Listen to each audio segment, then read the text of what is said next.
In this video, we will consider what is happening when laser radiation interacts with plasma. Why is this important? Usually in laser materials processing, we melt material, we vaporize material, and we ionize the vapor, so we get a plasma.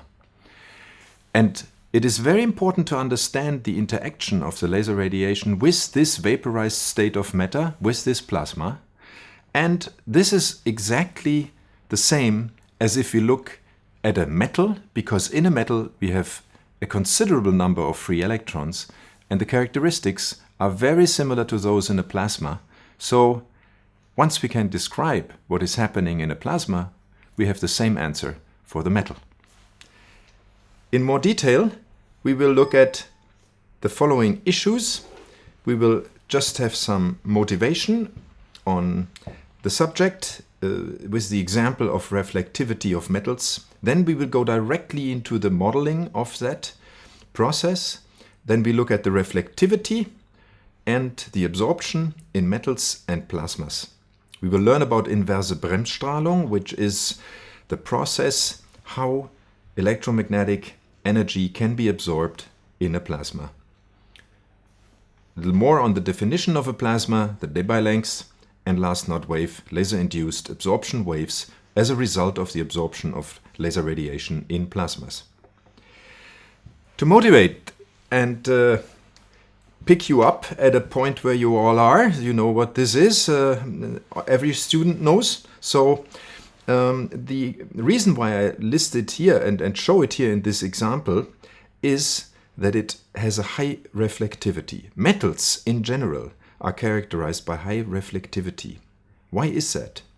And in order to understand this, we shall take a look what is happening in the surface of that metal, which is characterized by a large number of free electrons. And you see a sketch down here on the lower right where we have an environment of some positive charges and free electrons, like in this example here. And now if the transverse electromagnetic wave approaches this electron, it will start to move up and down in this direction perpendicular to the propagation of the electromagnetic wave. It cannot pick up any energy because on the average it will just go up and down, so it will not accumulate energy from the electric field. However, if it collides with atoms or ions, then due to this friction we will have the effect of absorption.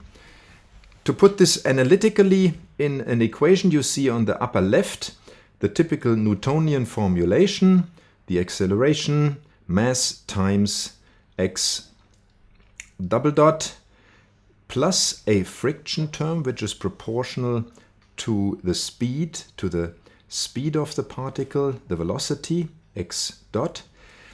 And that equals the driving force, and the force in this case is an electric force, E times E, where capital E is the electrical field. Usually we have a periodic approach following from the wave equation as we heard before. To solve this differential equation, it's pretty straightforward. We use an exponential function, a non-real exponential function, and as a result we get a solution, and this solution, I don't go through the math, can be transferred into the dielectric function with using the displacement proportionality to the position, which again is proportional to the driving force, in other words the electric field.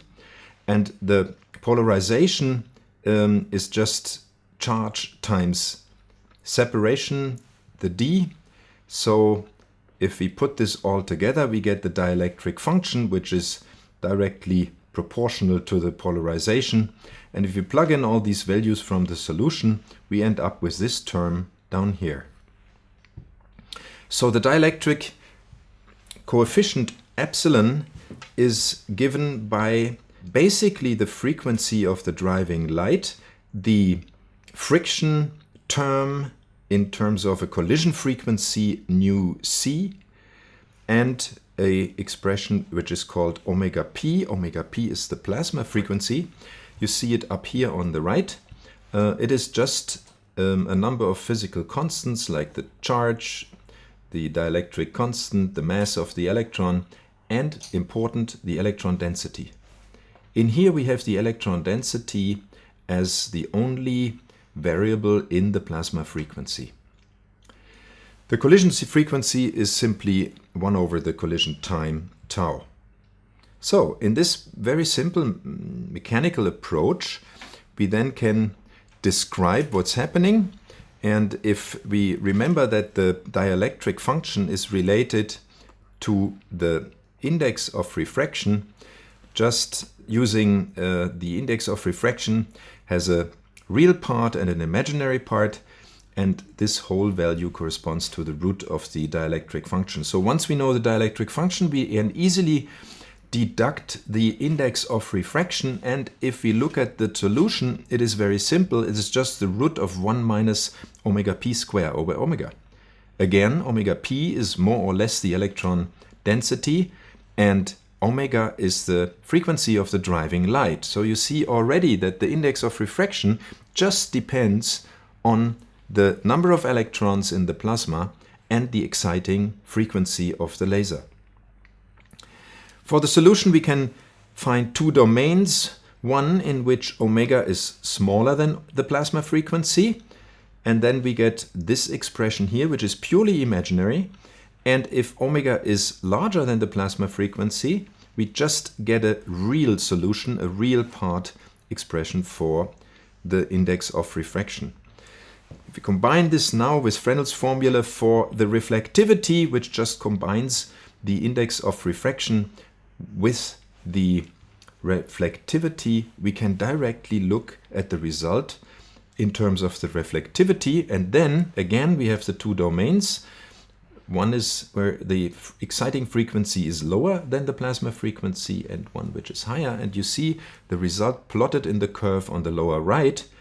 For values omega smaller than the plasma frequency, we just get 1, it's just constant, so there's reflectivity 1, and if the frequency of the exciting light exceeds the plasma frequency, then we have a decline of the reflectivity and it drops to 0 pretty quickly.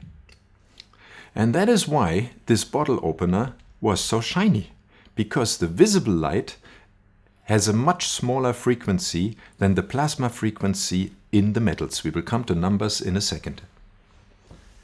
If we vary the friction term, the collision frequency, then you see at a collision frequency 0, we get this very steep behavior. With increasing collision frequency, we get a smeared out behavior of this step function in terms of the reflectivity.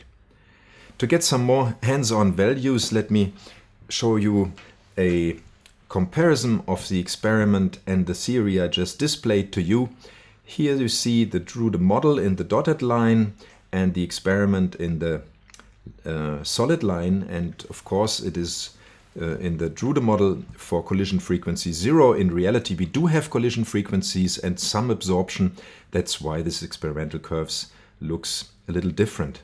If we now draw in the wavelengths of classical lasers like the CO2 laser with 10 microns, or a YAG laser in the infrared with 1 micron, or even a UV laser, a krypton fluorine laser at 2.5 micrometer wavelengths, we see that all these frequencies are below a plasma frequency, in this case here, for aluminium.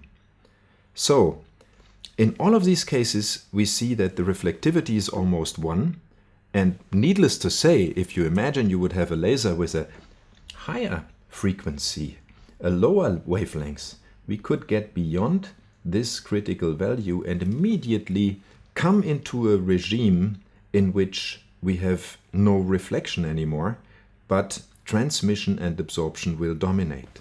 So, as I said, here are some examples on numerical values. For different materials, due to the high number of free electrons in metals, we have different values for the electron density. You can see it here in the first column for iron, aluminum, copper and gold. But the important thing is that they are all of the same order of magnitude. All of them are somewhere around 10 to the 29 electrons per meter cubed. So the resulting plasma frequencies are of the order of 10 to the 16 Hertz.